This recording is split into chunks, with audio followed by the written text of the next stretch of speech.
ভাবি, আপনারা আজকে কি নাস্তা করবেন? আপনার ভাই আজকে হাতের রুটি খাইবো না, সে খাইবো পেরেড আর ডিম পোস্ট। আপনারা কি খাইবেন?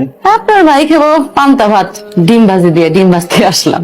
আমি বাজাতি নমস্কার, আপনার শেষ হোক, আমি করে নিব। না না, আরে দেন। আরে আপনিও পান্তা ভাত খাইবেন? না, আমার ভালো লাগে না, আমি খালি ডিম ভাজাই খাবো। ভাবি, আজকে দুপুরে রান্নাবেন কখন? নাস্তাটা শেষ করে রান্না। তোমার ডিম পোস্টটা কিন্তু দারুণ হয়, তোমার মতো করে কেউ ভাজতে পারে না। এই নাও একটু খাই দেখো না। তুমি মজাটা বুঝলে না কিন্তু। তুমি একদিন মানে খাওয়া, তাহলে আমি খাবো, আমারটাই আমি খাবো না। তাহলে তুমি যাই দোকানদারি করো, ঠান্ডা ভাত খাওয়ার মজাই আলাদা, বুঝতে পারো? মামা ঠিকানাটা একটু দেখো তো, এটা কোন জায়গা? ডাইনে গিয়ে বামে মূল এই ঠিকানাটা দেখান তো কোন জায়গা? ঠিকানাটা দেন তো কোন জায়গা?